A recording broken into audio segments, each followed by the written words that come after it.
बिस्मिल्लाहिर्रहमानिर्रहीम। अस्सलाम वालेकुम डियर स्टूडेंट्स। आप जानते हैं कि जब भी कोई अनस्टेबल न्यूक्लियाई स्टेबल होने की कोशिश करता है तो वो इमिट करता है अल्फा, बीटा और गैमा रेडिएशंस। और ये रेडिएशंस हम ना तो नॉर्मल आई से देख सकते हैं और ना ही इनको काउंट कर सकते हैं। इनको ऑब्जर्व करने, इन्हें काउंट करने के लिए डिफरेंट डिटेक्टर्स को कंस्ट्रक्ट किया गया। आज हम उन्हीं डिफरेंट डिटेक्टर्स में से जो डिटेक्टर डिस्कस करेंगे वो है गीगर मूलर काउंटर। तो चलिए स्टार्ट करते हैं।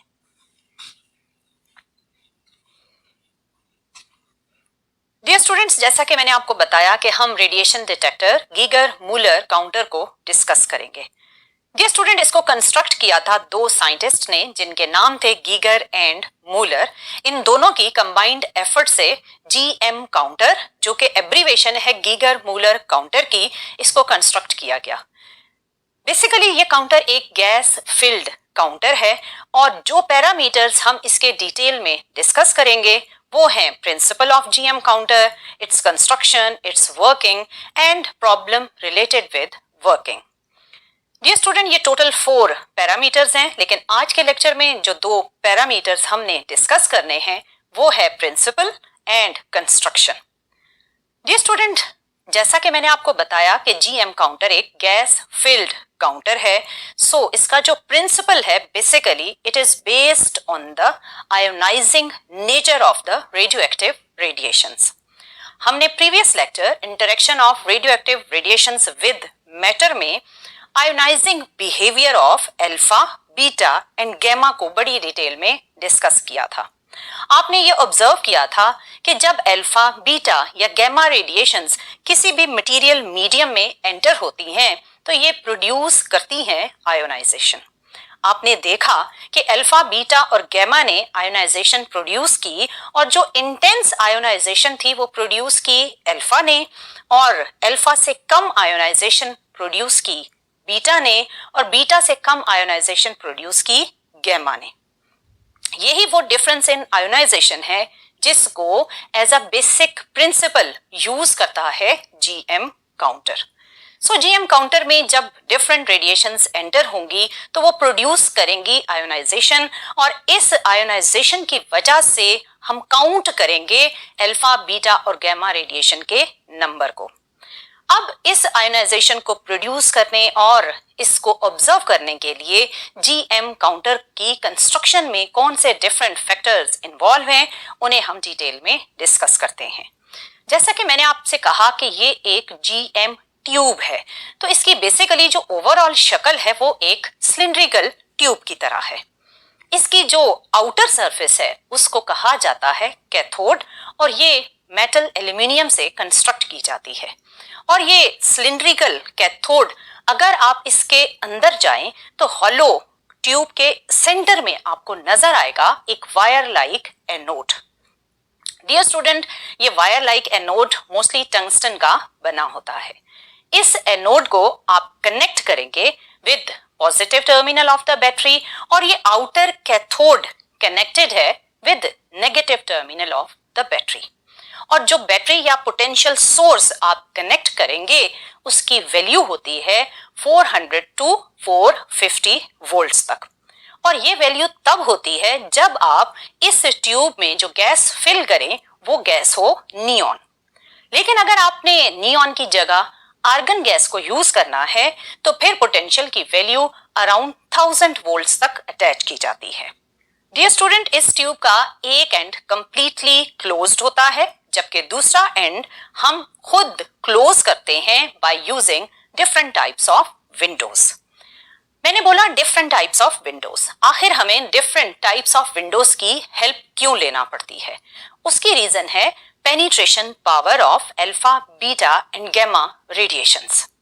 आप जानते हैं कि अल्फा रेडिएशंस की पेनिट्रेशन पावर बहुत बहुत कम होती है, और अगर आप एक पेपर शीट को रास्ते में प्लेस करें तो अल्फा रेडिएशंस इस शीट में ही एब्जॉर्ब हो जाएंगी और ये इस शीट में से पास नहीं करेंगी, जबकि बीटा रेडिएशन इस शीट में से पास हो जाएंगी। और अगर हम फर्दर एक और एल्यूमिनियम शीट को प्लेस करें तो एल्यूमिनियम शीट में ये बीटा रेडिएशंस भी एब्जॉर्ब हो जाएंगी, पास नहीं करेंगी। लेकिन अगर हम गैमा रेडिएशंस को पास करें तो गैमा रेडिएशंस पेपर शीट में से भी पास कर जाएंगी, एल्यूमिनियम में से भी पास कर जाएंगी और फर्दर हमें एक थिक लेड शीट को यूज करना पड़ेगा to stop the gamma radiations.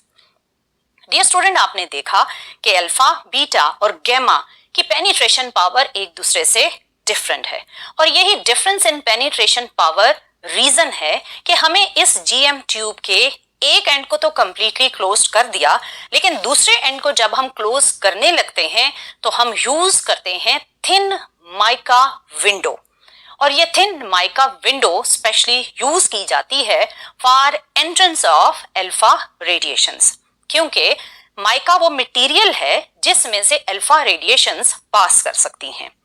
Dear student, अगर हम ये थिन माइका मटेरियल यूज ना करें और नॉर्मल किसी और मेटल के साथ इस एंड को क्लोज कर दें तो फिर अल्फा रेडिएशन उस विंडो के मटेरियल में ही एब्जॉर्ब हो जाएंगी और अंदर जाकर जो गैस फिल हुई है उसमें आयोनाइजेशन प्रोड्यूस नहीं कर सकेंगी।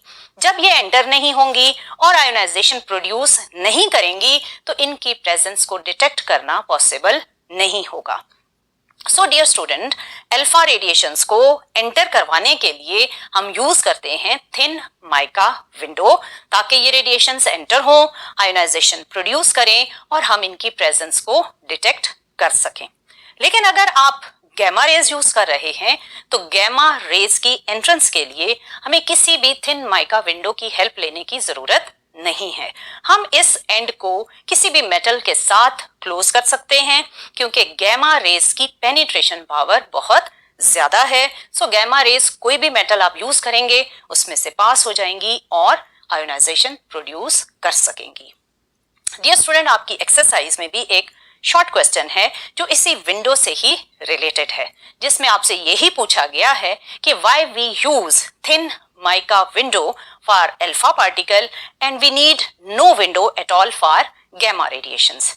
यहाँ पर कुछ बच्चे कंफ्यूज हो जाते हैं स्टेटमेंट को पढ़कर, वो ये समझते हैं कि शायद no window is used at all, इसका मतलब ये है कि ये एंड ओपन रखा जाएगा और यहाँ पर कोई भी विंडो नहीं होगी।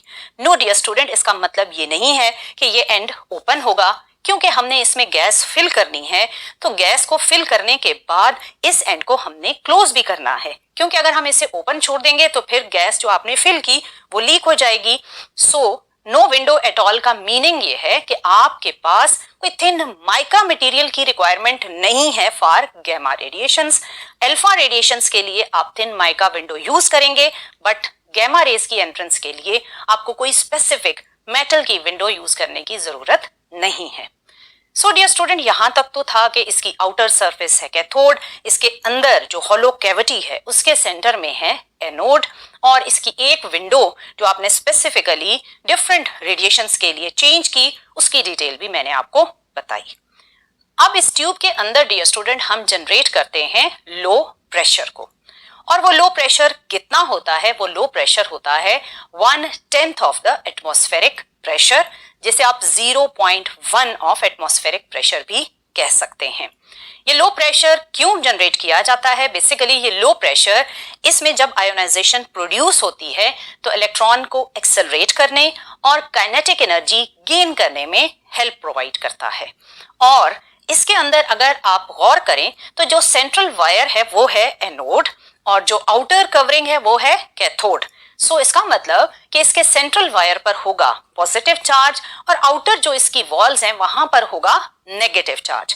सो अगर आप यहाँ पर इलेक्ट्रिक फील्ड को ड्रॉ करें तो इलेक्ट्रिक फील्ड कुछ इन डायरेक्शंस में ड्रॉ की जाएगी। ये इलेक्ट्रिक फील्ड और लो प्रेशर इलेक्ट्रॉन्स जो आयोनाइजेशन के प्रोसेस में जनरेट होंगे उन्हें एक्सेलरेट करने, उन्हें काइनेटिक एनर्जी देने में हेल्प प्रोवाइड करता है। डियर स्टूडेंट, आपने देखा कि आपने जो गीगर मूलर काउंटर, जिसे हम सिंपली जीएम काउंटर कहते हैं, उसका बेसिक प्रिंसिपल क्या है? डियर स्टूडेंट, जीएम काउंटर का basic principle based upon ionization of alpha, beta and gamma है। और अल्फा, बीटा और गैमा एक दूसरे से आयोनाइजेशन में किस तरह डिफरेंट है वो भी मैंने आपको बताया, और इसकी कंस्ट्रक्शन के मेन कंपोनेंट्स क्या हैं वो भी आपने अभी ऑब्जर्व किए। इसी कंस्ट्रक्शन और इसी प्रिंसिपल को यूज करते हुए हम डिस्कस करेंगे working of GM tube, but ये इंशाल्लाह हम नेक्स्ट लेक्चर में डिस्कस करेंगे। लेकिन डियर स्टूडेंट, नेक्स्ट लेक्चर से पहले आपके माइंड में ये क्लियर होना चाहिए कि आयोनाइजेशन में क्या डिफरेंस है, अल्फा, बीटा और गैमा, और इनकी पेनिट्रेशन में क्या डिफरेंसेस हैं। इन कॉन्सेप्ट्स को दिमाग में रखते हुए आप बड़े आराम से वर्किंग ऑफ GM ट्यूब को समझ पाएंगे। बट ये सब हम डिस्कस करेंगे नेक्स्ट लेक्चर में। टिल देन, अल्लाह हाफिज।